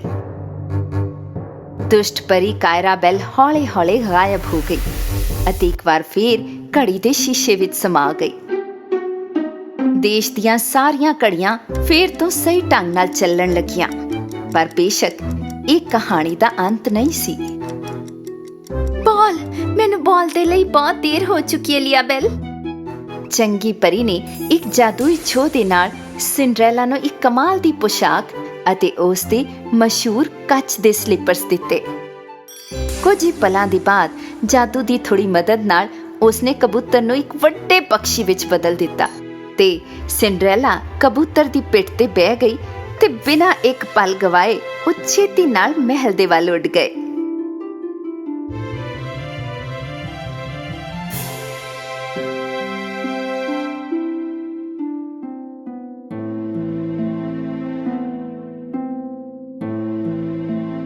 ਪਰ ਜਦੋਂ ਉਹ ਉੱਥੇ ਪਹੁੰਚੀ ਤਾਂ ਉਸਨੇ ਰਾਜਕੁਮਾਰ ਲੀਓ ਨੂੰ ਕੈਸੈਂਡਰਾ ਦੇ ਨਾਲ ਨੱਚਦੇ ਵੇਖਿਆ। ਮੋਜ਼ਰੇਲਾ ਅਤੇ ਚੈਡਰ ਰਾਜਕੁਮਾਰ ਦੇ ਵੱਲ ਦੌੜੇ ਅਤੇ ਉਸ ਨੂੰ ਉਸਦੇ ਜਾਦੂ ਤੋਂ ਜਗਾਉਣ ਦੀ ਕੋਸ਼ਿਸ਼ ਕੀਤੀ। ਹੇ, ਬਾਲ ਦੀ ਸਭ ਤੋਂ ਸੋਹਣੀ ਕੁੜੀ ਉੱਥੇ ਹੈ। ਸਭ ਤੋਂ ਸੋਹਣੀ ਮੁਟਿਆਰ? ਜੋ ਵੀ ਹੋਏ, ਸਾਨੂੰ ਨੱਚਣ ਦਿਓ। ਉਹ ਤੁਹਾਡਾ ਇੰਤਜ਼ਾਰ ਕਰ ਰਹੀ ਹੈ, ਤੁਸੀਂ ਜਾਓ। ਜਿਵੇਂ ਹੀ ਪ੍ਰਿੰਸ ਲੀਓ ਨੇ ਸਿੰਡਰੈਲਾ ਨੂੰ ਵੇਖਿਆ, ਉਹਨੂੰ ਫੇਰ ਤੋਂ ਉਸ ਨਾਲ ਪਿਆਰ ਹੋ ਗਿਆ ਅਤੇ ਸੱਚੇ ਪ੍ਰੇਮ ਦੇ ਜਾਦੂ ਨੇ ਬੁਰੀ ਪਰੀ ਦੇ ਜਾਦੂ ਨੂੰ ਨਸ਼ਟ ਕਰ ਦਿੱਤਾ। ਸਿੰਡਰੈਲਾ ਅਤੇ ਪ੍ਰਿੰਸ ਲੀਓ ਨੇ ਨੱਚਣਾ ਸ਼ੁਰੂ ਕਰ ਦਿੱਤਾ। ਲੱਗਦਾ ਮੈਂ ਤੁਹਾਨੂੰ ਜਾਣਦਾ ਹਾਂ। ਇਹ ਖੂਬਸੂਰਤ ਚਿਹਰਾ ਜਾਣਿਆ ਪਛਾਣਿਆ ਲੱਗ ਰਿਹਾ ਹੈ। ਸਿੰਡਰੈਲਾ ਨੇ ਖੁਸ਼ੀ-ਖੁਸ਼ੀ ਰਾਜਕੁਮਾਰ ਦੇ ਨਾਲ ਡਾਂਸ ਕੀਤਾ। ਮੋਜ਼ਰੇਲਾ ਅਤੇ ਚੈਡਰ ਵੀ ਨੱਚ ਰਹੇ ਸਨ। ਅੰਤ ਵਿੱਚ ਸਭ ਕੁਝ ਉਵੇਂ ਸੀ ਜਿਵੇਂ ਹੋਣਾ ਚਾਹੀਦਾ ਸੀ। ਕੁਝ ਹੀ ਦਿਨਾਂ ਵਿੱਚ ਸਿੰਡਰੈਲਾ ਅਤੇ ਰਾਜਕੁਮਾਰ ਦਾ ਫਿਰ ਤੋਂ ਵਿਆਹ ਹੋ ਗਿਆ ਅਤੇ ਉਹਨਾਂ ਦੇ ਪਿਆਰੇ ਦਿਲ ਫਿਰ ਤੋਂ ਇੱਕ ਦੂਜੇ ਨੂੰ ਚਾਹਣ ਲੱਗੇ।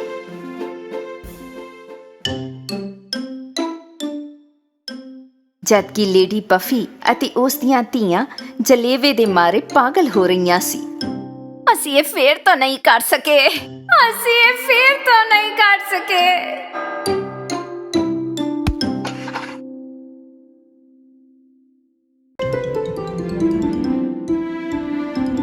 ਸਿੰਡਰੈਲਾ ਜਾਦੂ ਦੀ ਜੁੱਤੀਆਂ।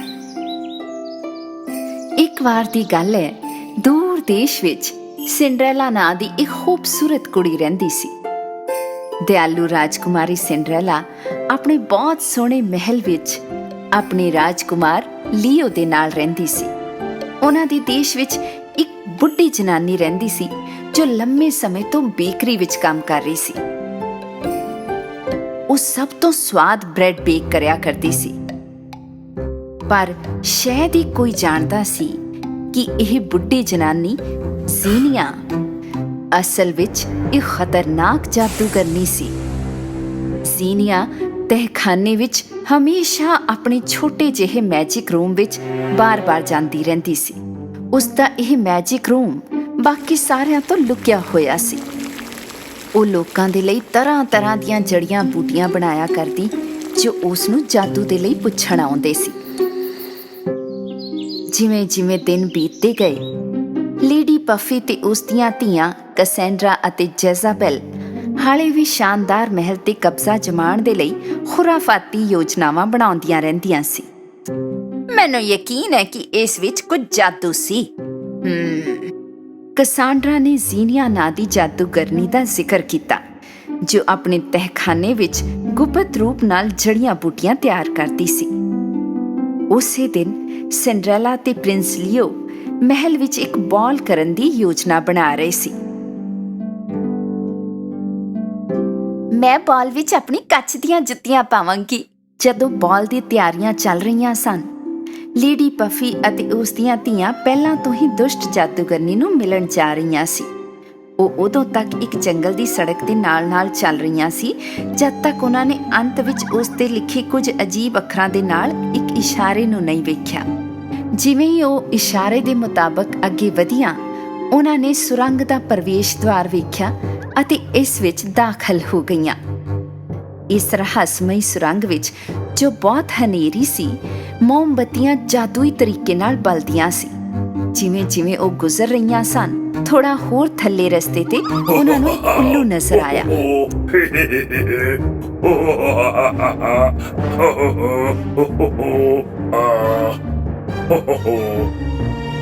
ਤੁਸੀਂ ਕੌਣ ਹੋ?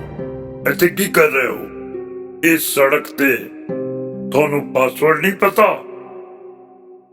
ਜ਼ੀਨੀਆ 1 2 3 5 ਛੇਤੀ ਪੋਸ਼ਨ। ਬਹੁਤ ਹੀ ਬਕਵਾਸ ਹੈ। ਖੈਰ, ਮੇਰੇ ਨਾਲ ਚਲੋ, ਮੈਂ ਤੁਹਾਨੂੰ ਉੱਥੇ ਪਹੁੰਚਾਉਣਾ ਹੈ। ਬਸ ਮੇਰੇ ਲਈ ਕੋਈ ਇਸ ਚੱਕਰ ਨੂੰ ਘੁਮਾਓ। ਧੰਨਵਾਦ। ਘੜੀ ਦੀ ਚਾਲ। ਧੰਨਵਾਦ ਕੁੜੀਓ। ਜ਼ੀਨੀਆ, ਤੈਨੂੰ ਕੋਈ ਮਿਲਣ ਆਇਆ ਹੈ? ਆਸੇ-ਪਾਸੇ ਬਹੁਤ ਸਾਰੀਆਂ ਪੋਸ਼ਨ ਬੋਤਲਾਂ, ਬੋਇਲਰ, ਲੈਡਲਸ, ਕਲੈਂਪਸਿਸ ਸੀਗੇ। ਅਲੱਗ-ਅਲੱਗ ਜੜੀ ਬੂਟੀਆਂ, ਪੌਦੇ ਅਤੇ ਛੋਟੇ ਚਮਗਾਦੜ ਹਵਾ ਵਿੱਚ ਇੱਧਰ-ਉੱਧਰ ਉੱਡ ਰਹੇ ਸੀ। ਮੰਮੀ, ਇਹ ਜਗ੍ਹਾ ਕਿੰਨੀ ਡਰਾਉਣੀ ਹੈ। ਆਓ!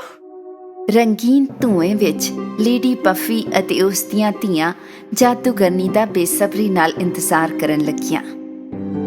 ਅੰਤ ਵਿੱਚ ਜ਼ੀਨੀਆ ਇੱਕ ਵੱਡੀ ਕਾਲੀ ਟੋਪੀ ਪਾਏ ਹੋਏ ਨਜ਼ਰ ਆਈ ਤੇ ਉਹਨਾਂ ਨੂੰ ਆਪਣੀ ਸ਼ਕਲ ਵਿਖਾਉਣ ਦੇ ਲਈ ਉਸਨੇ ਆਪਣੀ ਟੋਪੀ ਚੱਕੀ। ਦੱਸੋ, ਤੁਸੀਂ ਮੇਰੇ ਤੋਂ ਕਿਹੜਾ ਮੰਤਰ ਚਾਹੁੰਦੀਆਂ ਹੋ?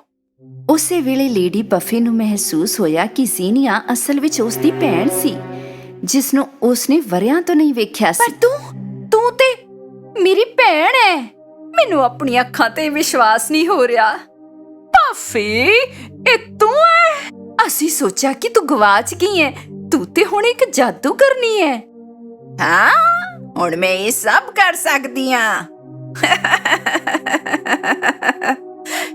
ਮੈਨੂੰ ਦੱਸ, ਤੁਹਾਨੂੰ ਜਾਦੂ ਦੀ ਲੋੜ ਕਿਉਂ ਹੈ? ਕੁੜੀਆਂ ਨੇ ਜ਼ੀਨੀਆ ਮਾਸੀ ਨੂੰ ਦੱਸਿਆ ਕਿ ਉਹ ਸਿੰਡਰੈਲਾ ਦਾ ਜੀਵਨ ਖੋਣਾ ਚਾਹੁੰਦੀਆਂ ਨੇ। ਜ਼ੀਨੀਆ ਨੇ ਇੱਕ ਬਹੁਤ ਸ਼ਕਤੀਸ਼ਾਲੀ ਮੰਤਰ ਦੀ ਵਰਤੋਂ ਕਰਨ ਦਾ ਫੈਸਲਾ ਕੀਤਾ ਕਿਉਂਕਿ ਇਹ ਉਸ ਦੀ ਭੈਣ ਅਤੇ ਭਣੇਈਆਂ ਦਾ ਮਾਮਲਾ ਸੀ। ਸਭ ਤੋਂ ਪਹਿਲਾਂ ਉਸਨੇ ਹਰ ਕੁੜੀ ਦੇ ਵਾਲ ਮੰਗੇ ਅਤੇ ਉਹਨਾਂ ਨੂੰ ਇੱਕ ਪੀਲੇ ਕਟੋਰੇ ਵਿੱਚ ਰੱਖਿਆ। ਉਹ ਕਿਸੇ ਜਾਦੂਈ ਪਾਣੀ ਨਾਲ ਭਰਿਆ ਹੋਇਆ ਸੀ। ਫਿਰ ਉਸਨੇ ਮਿੱਟੀ ਦੇ ਨਾਲ ਭਰੇ ਤਸਲੇ ਦੀ ਮਦਦ ਨਾਲ ਕੈਸੈਂਡਰਾ ਅਤੇ ਜੈਜ਼ਾਬੈਲ ਦੇ ਪੈਰਾਂ ਦੇ ਨਿਸ਼ਾਨ ਲਏ। ਉਸਨੇ ਜਾਦੂ ਦਾ ਪਾਣੀ ਲਿਆ ਤੇ ਉਹਨਾਂ ਦੇ ਪੈਰਾਂ ਦੇ ਨਿਸ਼ਾਨ ਤੇ ਪਾਇਆ ਤੇ ਉਸੇ ਵੇਲੇ ਸਿੰਡਰੈਲਾ ਦੀਆਂ ਜੁੱਤੀਆਂ ਕੁੜੀਆਂ ਨੂੰ ਸਿੱਧੇ ਸਾਹਮਣੇ ਦੀਵਾਰ ਤੇ ਨਜ਼ਰ ਆਈਆਂ। ਘੋੜਿਆਂ ਦੀ ਹਿਚਕੀ ਅਤੇ ਬਿੱਲੀ ਦੀ ਫੁਰਤੀ, ਜੁੱਤੀਆਂ ਦੇ ਕਰਕੇ ਸਿੰਡਰੈਲਾ ਡਿੱਗੇਗੀ। ਪੱਫੀ ਦੀ ਆਵਾਜ਼ ਕਹੇਗੀ ਜਿੱਥੇ, ਕੱਚ ਦੀਆਂ ਜੁੱਤੀਆਂ ਜਾਣਗੀਆਂ ਉੱਥੇ, ਮੰਨਣਗੀਆਂ ਉਹ ਬਸ ਉਸ ਦਾ ਹੁਕਮ।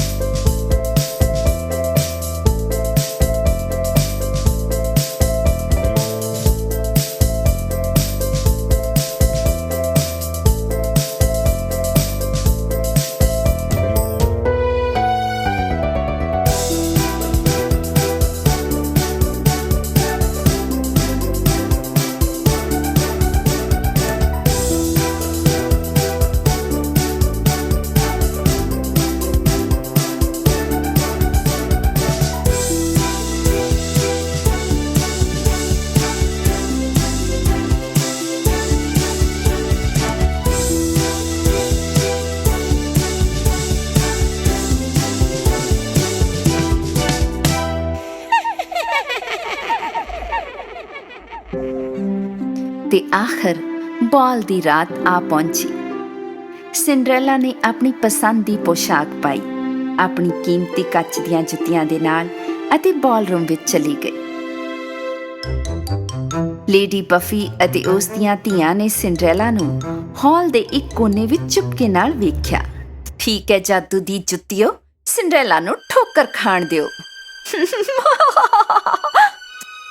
ਤੇ ਅਚਾਨਕ ਸਿੰਡਰੈਲਾ ਜ਼ਮੀਨ ਤੇ ਡਿੱਗ ਪਈ। ਉਸ ਨੂੰ ਇਹ ਸਮਝ ਨਹੀਂ ਆ ਰਿਹਾ ਸੀ ਕਿ ਕੀ ਚੱਲ ਰਿਹਾ ਹੈ। ਉਹ ਫਟਾਫਟ ਖੜੀ ਹੋ ਗਈ, ਪਰ ਉਸਦੇ ਪੈਰ ਹਿੱਲਣੇ ਬੰਦ ਨਹੀਂ ਹੋਏ ਅਤੇ ਉਹ ਬਾਲ ਮਹਿਮਾਨਾਂ ਨੂੰ ਠੋਕਰਾਂ ਮਾਰਨ ਲੱਗੀ ਕਿਉਂਕਿ ਉਹ ਹਾਲ ਵਿੱਚ ਚਾਰੇ ਪਾਸੇ ਭੱਜ ਰਹੇ ਸੀ। ਉਹ ਨਹੀਂ, ਇਹ ਮੈਨੂੰ ਕੀ ਹੋ ਰਿਹਾ ਹੈ? ਸਿੰਡਰੈਲਾ ਅੱਗੇ ਪਿੱਛੇ ਸੱਜੇ ਅਤੇ ਖੱਬੇ ਦੌੜੀ। ਨਾ ਤੇ ਰਾਜਕੁਮਾਰ ਨਾ ਹੀ ਬਾਲ ਮਹਿਮਾਨ ਉਸ ਨੂੰ ਰੋਕ ਪਾ ਰਹੇ ਸੀ। ਅੰਤ ਵਿੱਚ ਉਹ ਬਾਲਰੂਮ ਤੋਂ ਬਾਹਰ ਆਈ ਅਤੇ ਮਹਿਲ ਦੀ ਪੌੜੀਆਂ ਤੋਂ ਥੱਲੇ ਭੱਜੀ, ਪਰ ਫਿਰ ਵੀ ਉਹ ਆਪਣੇ ਪੈਰਾਂ ਨੂੰ ਕੰਟਰੋਲ ਨਹੀਂ ਕਰ ਪਾ ਰਹੀ ਸੀ। ਇਸ ਦਰਮਿਆਨ ਲੇਡੀ ਪਫੀ ਅਤੇ ਉਸ ਦੀ ਧੀਆਂ ਨੇ ਸਿੰਡਰੈਲਾ ਨੂੰ ਵੇਖਿਆ ਤੇ ਹੱਸਣ ਲੱਗੀਆਂ। ਰਾਜਕੁਮਾਰੀ ਸਿੰਡਰੈਲਾ ਮਹਿਲ ਛੱਡ ਰਹੀ ਹੈ, ਦੇਖੋ। ਓਹ, ਰਾਜਕੁਮਾਰੀ ਨੇ ਮਹਿਲ ਛੱਡ ਦਿੱਤਾ। ਸਿੰਡਰੈਲਾ ਕਾਹਲੀ ਵਿੱਚ ਮਹਿਲ ਤੋਂ ਭੱਜ ਗਈ। ਦੂਰ ਬਿਆਬਾਨ ਵਿੱਚ ਗਵਾਚ ਜਾ ਸਿੰਡਰੈਲਾ। ਜਦੋਂ ਇਹ ਸਭ ਕੁਝ ਹੋਇਆ, ਸਿੰਡਰੈਲਾ ਦੇ ਛੋਟੇ ਦੋਸਤ ਮੋਜ਼ਰੇਲਾ ਅਤੇ ਚੈਡਰ ਨੇ ਪਰੀ ਲੀਆਬੈਲ ਤੋਂ ਮਦਦ ਦੇ ਲਈ ਕਿਹਾ, ਇੱਕ ਹੈਜ਼ਲਨਟ ਪੇੜ ਦੇ ਥੱਲੇ। ਲੀਆਬੈਲ, ਇੱਥੇ ਆਓ, ਤੁਸੀਂ ਜਿੱਥੇ ਵੀ ਹੋ, ਸਾਨੂੰ ਤੁਹਾਡੀ ਲੋੜ ਹੈ। ਲੀਆਬੈਲ ਅਚਾਨਕ ਮੋਜ਼ਰੇਲਾ ਅਤੇ ਚੈਡਰ ਦੇ ਸਾਹਮਣੇ ਪ੍ਰਗਟ ਹੋਈ ਅਤੇ ਸਿੱਧੇ ਉੱਥੇ ਉੱਡ ਚੱਲੀ ਜਿੱਥੇ ਸਿੰਡਰੈਲਾ ਸੀ। ਮੈਜਿਕ ਗਲਾਸ ਜੁੱਤੀਆਂ ਨੇ ਆਪਣਾ ਰੰਗ ਬਦਲਿਆ ਅਤੇ ਲਾਲ ਹੋ ਗਈਆਂ। ਲੀਆਬੈਲ ਨੇ ਸਿੰਡਰੈਲਾ ਦੀ ਜੁੱਤੀਆਂ ਤੇ ਆਪਣੀ ਜਾਦੂ ਦੀ ਛੜੀ ਘੁਮਾਈ, ਪਰ ਇਸ ਤੋਂ ਕੋਈ ਫਾਇਦਾ ਨਹੀਂ ਹੋਇਆ। ਤੇਜ਼ ਰਫ਼ਤਾਰ ਵਾਲੇ ਜੁੱਤੇ ਨਹੀਂ ਹੁੰਦੇ ਆਰਾਮਦਾਇਕ, ਮੈਲੇ ਉੱਬੜ ਖਾਬੜ ਰਸਤਿਆਂ ਤੇ ਥੰਮ ਜਾਣ ਕਦਮ। ਪਰੀ ਦੇ ਜਾਦੂ ਭਰੇ ਬੋਲਾਂ ਨੇ ਸੜਕ ਤੇ ਇੱਕ ਦਲਦਲ ਬਣਾਇਆ। ਕੱਚ ਦੇ ਜੁੱਤੇ ਮੈਜਿਕ ਦਲਦਲ ਵਿੱਚ ਫਸ ਗਏ ਅਤੇ ਉਹ ਰੁਕ ਗਏ। ਪਰ ਬਦਕਿਸਮਤੀ ਨਾਲ ਸਿੰਡਰੈਲਾ ਵੀ ਦਲਦਲ ਵਿੱਚ ਡੁੱਬਣ ਲੱਗੀ। ਬਚਾਓ ਬਚਾਓ ਲੀਆਬੈਲ, ਮੈਂ ਡੁੱਬ ਰਹੀ ਹਾਂ। ਲੀਆਬੈਲ ਨੇ ਆਪਣੀ ਛੜੀ ਨੂੰ 3 ਵਾਰ ਲਹਿਰਾਇਆ ਅਤੇ ਸਿੰਡਰੈਲਾ ਦੇ ਮੋਢਿਆਂ ਤੇ ਪਰ ਉੱਗ ਗਏ। ਸਿੰਡਰੈਲਾ ਨੇ ਦਲਦਲ ਤੋਂ ਬਚਣ ਦੇ ਲਈ ਨਵੇਂ ਪਰਾਂ ਦਾ ਇਸਤੇਮਾਲ ਕੀਤਾ। ਧੰਨਵਾਦ ਲੀਆਬੈਲ, ਤੁਸੀਂ ਮੇਰੀ ਜਾਨ ਬਚਾਈ, ਪਰ ਮੈਂ ਆਪਣੀ ਕੱਚ ਦੀ ਜੁੱਤੀ ਨੂੰ ਫਿਰ ਕਦੇ ਨਹੀਂ ਵੇਖ ਸਕਾਂਗੀ। ਕੱਚ ਦੀਆਂ ਜੁੱਤੀਆਂ ਤੇ ਜਾਦੂ ਹੋਇਆ ਸੀ ਸਿੰਡਰੈਲਾ। ਛੇਤੀ ਕਰ, ਚੱਲ ਵਾਪਸ ਮਹਿਲ ਵਿੱਚ ਚਲੀਏ। ਪਰੀ ਲੀਆਬੈਲ ਨੇ ਸਿੰਡਰੈਲਾ ਨੂੰ ਨਵੀਆਂ ਜੁੱਤੀਆਂ ਦਿੱਤੀਆਂ ਅਤੇ ਉਹ ਵਾਪਸ ਮਹਿਲ ਵਿੱਚ ਇਕੱਠੇ ਚਲੀਆਂ ਗਈਆਂ। ਸਿੰਡਰੈਲਾ ਰਾਜਕੁਮਾਰ ਲੀਓ ਅਤੇ ਆਪਣੇ ਨਿੱਕੇ ਦੋਸਤਾਂ ਨੂੰ ਫਿਰ ਤੋਂ ਮਿਲ ਕੇ ਬਹੁਤ ਖੁਸ਼ ਹੋਈ।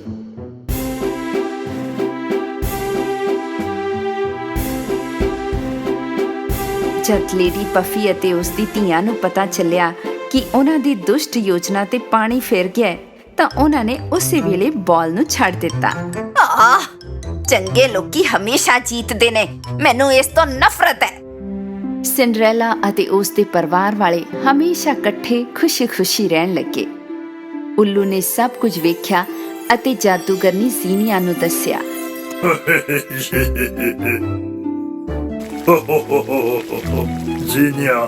जीनिया तेरी चाल ने काम नहीं किया।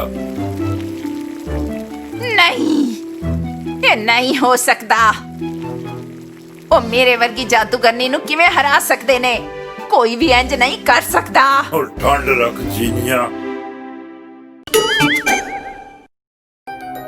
ਸਿੰਡਰੈਲਾ ਅਤੇ 3 ਚੁੜੈਲਾਂ। ਇੱਕ ਵਾਰ ਦੀ ਗੱਲ ਹੈ, ਦੂਰ ਦੇਸ਼ ਵਿੱਚ ਇੱਕ ਜਾਦੂਗਰਨੀ ਰਹਿੰਦੀ ਸੀ ਜਿਸ ਦਾ ਨਾਂ ਸੀ ਜ਼ੀਨੀਆ। ਜ਼ੀਨੀਆ ਦਾ ਮੰਨਣਾ ਸੀ ਕਿ ਉਸ ਦੀ ਵਰਗੀ ਸ਼ਕਤੀਸ਼ਾਲੀ ਜਾਦੂਗਰਨੀ ਇਸ ਦੁਨੀਆ ਵਿੱਚ ਅੱਜ ਤੱਕ ਕੋਈ ਨਹੀਂ ਹੋਈ।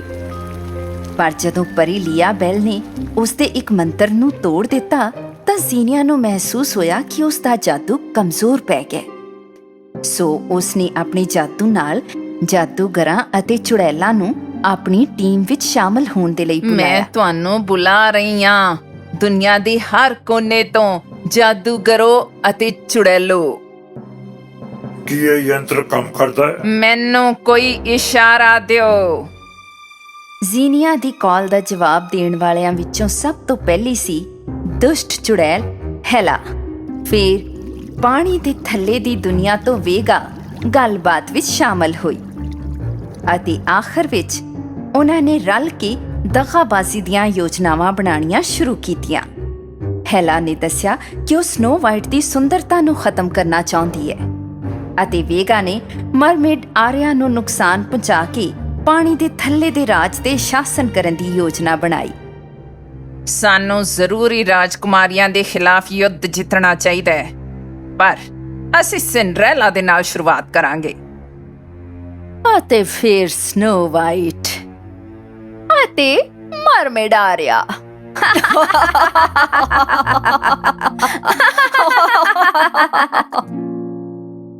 ਅਤੇ ਚੁੜੈਲਾਂ ਦੀ ਤਿਕੜੀ ਸ਼ੈਤਾਨੀ ਹਾਸਾ ਹੱਸਦੀ ਹੈ। ਸਿੰਡਰੈਲਾ ਆਪਣੇ ਨਿੱਕੇ ਚੂਹੇ ਦੋਸਤਾਂ ਦੇ ਨਾਲ ਇੱਕ ਸੋਹਣੀ ਸਵੇਰ ਨੂੰ ਜਾਗਦੀ ਹੈ।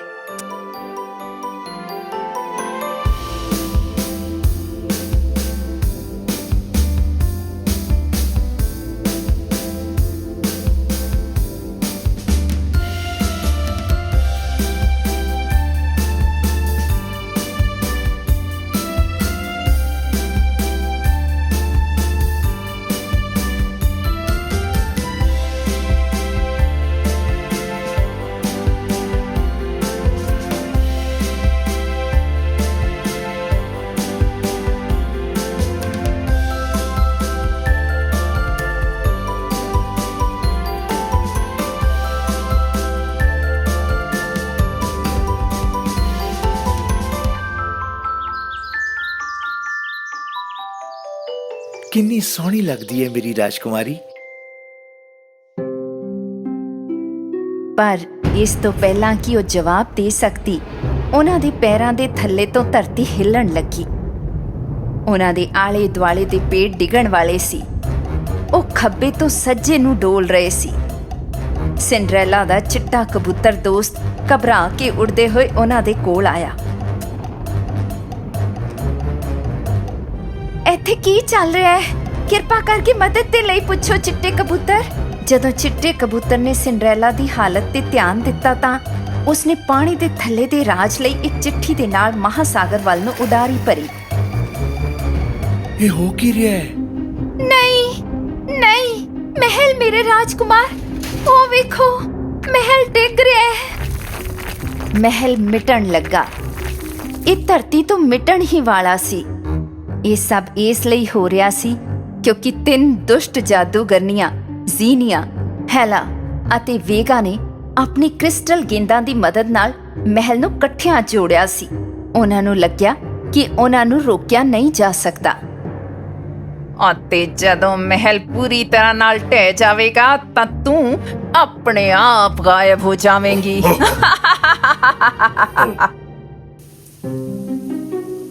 ਜਦੋਂ ਸਿੰਡਰੈਲਾ ਅਤੇ ਪ੍ਰਿੰਸ ਲੀਓ ਮਹਿਲ ਤੋਂ ਦੂਰ ਭੱਜ ਗਏ ਤਾਂ ਬਾਰਿਸ਼ ਹੋਣ ਲੱਗੀ।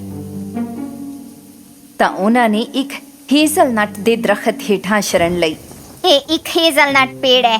ਇਸ ਦਾ ਮਤਲਬ ਹੈ ਅਸੀਂ ਲੀਆਬੈਲ ਨੂੰ ਬੁਲਾ ਸਕਦੇ ਹਾਂ। ਸਿੰਡਰੈਲਾ ਨੇ ਹੇਜ਼ਲਨਟ ਦੇ ਪੇੜ ਤੇ ਆਪਣਾ ਹੱਥ ਰੱਖਿਆ, ਆਪਣੀਆਂ ਅੱਖਾਂ ਬੰਦ ਕੀਤੀਆਂ ਅਤੇ ਚੰਗੀ ਪਰੀ ਲੀਆਬੈਲ ਨੂੰ ਪੁਕਾਰਿਆ। ਲੀਆਬੈਲ, ਲੀਆਬੈਲ, ਜਾਦੂ ਨੂੰ ਤੋੜਨ ਵਿੱਚ ਸਾਡੀ ਮਦਦ ਕਰੋ। ਜਦੋਂ ਉਸਨੇ ਸਿੰਡਰੈਲਾ ਦੀ ਆਵਾਜ਼ ਸੁਣੀ, ਲੀਆਬੈਲ ਪੇੜ ਦੇ ਥੱਲੇ ਨਜ਼ਰ ਆਈ ਅਤੇ ਆਪਣੀ ਛੜੀ ਦੀ ਵਰਤੋਂ ਇਹ ਜਾਣਨ ਦੇ ਲਈ ਕੀਤੀ ਕਿ ਕੀ ਚੱਲ ਰਿਹਾ ਹੈ। ਇਸ ਪੇੜ ਤੇ ਚੁੜੇਲਾਂ ਹੈ। ਉਹ ਨਹੀਂ ਸਿੰਡਰੈਲਾ, ਇਹ 3 ਸ਼ਕਤੀਸ਼ਾਲੀ ਚੁੜੈਲਾਂ ਦਾ ਕੰਮ ਹੈਗਾ। ਉਹ ਬਹੁਤ ਤਾਕਤਵਰ ਨੇ। ਸਾਨੂੰ ਛੇਤੀ ਇਸ ਜਾਦੂ ਨੂੰ ਤੋੜਨਾ ਚਾਹੀਦਾ ਹੈ। ਥੋੜੇ ਜਿਹੇ ਜਾਦੂ ਨਾਲ ਲੀਆਬੈਲ ਪਰੀ ਸਭ ਨੂੰ ਮਹਿਲ ਵਿੱਚ ਲੈ ਗਈ। ਜਦੋਂ ਪਹੁੰਚੇ ਤਾਂ ਉਹ ਉਸ ਤੇ ਵਿਸ਼ਵਾਸ ਨਹੀਂ ਕਰ ਸਕੇ ਜੋ ਉਹਨਾਂ ਨੇ ਵੇਖਿਆ। ਪੁਰਾਣਾ ਮਹਿਲ ਚਲਾ ਗਿਆ ਸੀ। ਉਸ ਦੀ ਜਗ੍ਹਾ ਤੇ ਇੱਕ ਨਵਾਂ ਬੁਰਾ ਦਿਸਣ ਵਾਲਾ ਮਹਿਲ ਸੀ। ਮੋਜ਼ਰੇਲਾ ਤੇ ਚੈਡਰ ਵੀ ਸਦਮੇ ਵਿੱਚ ਸੀ। ਅਚਾਨਕ ਜਾਦੂਗਰਨੀ ਜ਼ੀਨੀਆ ਮਹਿਲ ਦੇ ਸਾਹਮਣੇ ਪ੍ਰਗਟ ਹੋਈ। ਉਸ ਦੇ ਨਾਲ ਹੇਲਾ ਤੇ ਵੇਗਾ ਵੀ ਸੀ। ਤੁਸੀਂ ਗਲਤ ਥਾਂ ਤੇ ਆ ਗਏ ਹੋ। ਹੁਣ ਤੁਹਾਡੇ ਕੋਲ ਘਰ ਨਹੀਂ ਹੈ ਤੇ ਹੁਣ ਤੂੰ ਗਾਇਬ ਵੀ ਹੋ ਜਾਵੇਂਗੀ।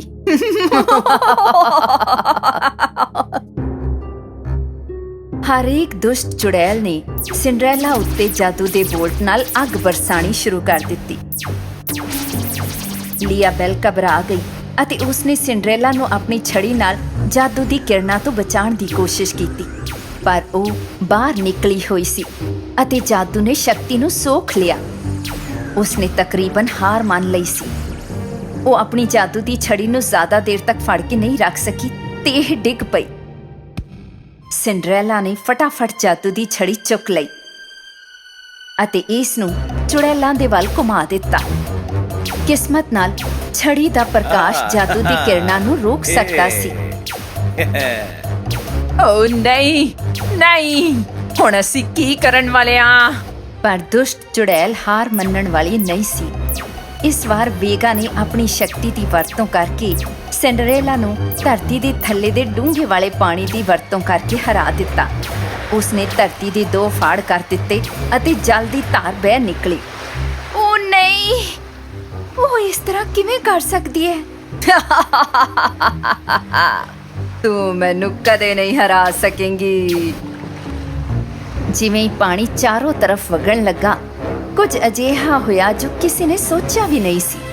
ਨਿੱਕੀ ਜਲਪਰੀ ਆਰਿਆ ਦੇ ਪਿਤਾ ਰਾਜਾ ਪੋਸਾਈਡਨ ਵਿਖੇ।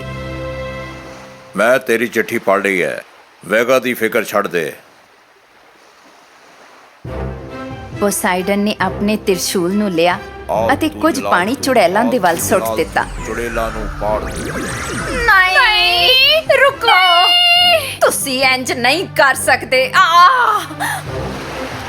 ਵੇਗਾ ਨੇ ਪਾਣੀ ਰੋਕਣ ਦੀ ਕੋਸ਼ਿਸ਼ ਕੀਤੀ ਪਰ ਉਹ ਨਹੀਂ ਕਰ ਸਕੀ। ਪੋਸਾਈਡਨ ਨੇ ਫੇਰ ਤੋਂ ਚੁੜੈਲਾਂ ਤੇ ਆਪਣਾ ਤਿਰਸ਼ੂਲ ਤਾਣਿਆ ਅਤੇ ਪਾਣੀ ਨੂੰ ਬਰਫ਼ ਵਿੱਚ ਬਦਲ ਦਿੱਤਾ ਤਾਂ ਜੋ ਚੁੜੈਲਾਂ ਨੂੰ ਇੱਕ ਵੱਡੀ ਬਰਫ਼ ਦੇ ਸਿਲ ਵਿੱਚ ਕੈਦ ਕੀਤਾ ਜਾ ਸਕੇ।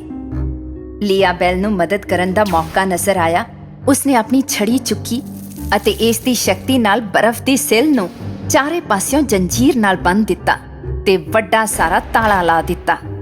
ਫਿਰ ਉਸਨੇ ਉਹਨਾਂ ਨੂੰ ਚੁੱਕ ਕੇ ਇੱਕ ਪਹਾੜ ਤੇ ਸੁੱਟ ਦਿੱਤਾ ਜਿੱਥੇ ਕੋਈ ਵੀ ਕਦੇ ਵੀ ਚੜਨ ਦੀ ਹਿੰਮਤ ਨਹੀਂ ਕਰਦਾ। ਅੰਤ ਵਿੱਚ ਚੁੜੈਲਾ ਨੂੰ ਹਰਾ ਦਿੱਤਾ ਗਿਆ ਸੀ। ਧੰਨਵਾਦ ਪੋਸਾਈਡਨ। ਪੋਸਾਈਡਨ ਪਾਣੀ ਦੇ ਥੱਲੇ ਦੇ ਰਾਜ ਵਿੱਚ ਵਾਪਸ ਚਲੇ ਗਏ। ਚੰਗੀ ਪਰੀ ਲੀਆਬੈਲ ਨੇ ਨਵੇਂ ਭਿਆਨਕ ਦਿਸਣ ਵਾਲੇ ਮਹਿਲ ਨੂੰ ਗਾਇਬ ਕਰ ਦਿੱਤਾ ਅਤੇ ਸਿੰਡਰੇਲਾ ਦੇ ਖੂਬਸੂਰਤ ਮਹਿਲ ਨੂੰ ਵਾਪਸ ਉਸੇ ਥਾਂ ਤੇ ਬਹਾਲ ਕਰ ਦਿੱਤਾ ਜਿੱਥੇ ਉਹ ਸੀ। ਪ੍ਰਿੰਸ ਲੀਓ ਤੇ ਸਿੰਡਰੇਲਾ ਆਪਣੇ ਮਹਿਲ ਨੂੰ ਵਾਪਸ ਪਾ ਕੇ ਬਹੁਤ ਖੁਸ਼ ਸੀ। ਧੰਨਵਾਦ ਲੀਆਬੈਲ। ਚੁੜੈਲਾਂ ਚਾਹੇ ਕਿੰਨੀਆਂ ਵੀ ਦੁਸ਼ਟ ਕਿਉਂ ਨਾ ਹੋਣ, ਉਹ ਕਦੇ ਵੀ ਤੁਹਾਡੀ ਦਇਆਲੁਤਾ ਨੂੰ ਨਹੀਂ ਹਰਾ ਸਕਣਗੀਆਂ। ਮੈਂ ਹਮੇਸ਼ਾ ਤੇਰੀ ਰੱਖਿਆ ਕਰਦੀ ਰਹਾਂਗੀ ਪਿਆਰੀ ਸਿੰਡਰੇਲਾ। ਚੁੜੈਲਾਂ ਨੂੰ ਆਪਣੇ ਕੀਤੇ ਦੀ ਸਜ਼ਾ ਮਿਲੀ ਸੀ। ਉਹ ਬਰਫ਼ ਦੀ ਸਿੱਲ ਵਿੱਚ ਜੰਮੀਆਂ ਰਹੀਆਂ ਇੱਕ ਪਹਾੜ ਤੇ ਜਦੋਂ ਤੱਕ ਕਿ ਸੂਰਜ ਨਿਕਲਣ ਤੇ ਬਰਫ਼ ਪਿਘਲੀ ਨਹੀਂ। ਫਿਰ ਉਹ ਆਪਣੇ ਜੀਵਨ ਵਿੱਚ ਵਾਪਸ ਆ ਗਈਆਂ। ਇਹ ਜੰਗ ਇੱਥੇ ਖਤਮ ਨਹੀਂ ਹੋਈ ਹੈ ਲੀਆਬੈਲ ਅਤੇ ਸਿੰਡਰੇਲਾ। ਜਿਵੇਂ ਹੀ ਰਪੰਜ਼ਲ ਦੀ ਚੁੜੈਲ ਕੈਮਿਲਾ ਸਾਨੂੰ ਮਿਲੇਗੀ, ਤੂੰ ਪੱਕਾ ਹਾਰ ਜਾਵੇਂਗੀ।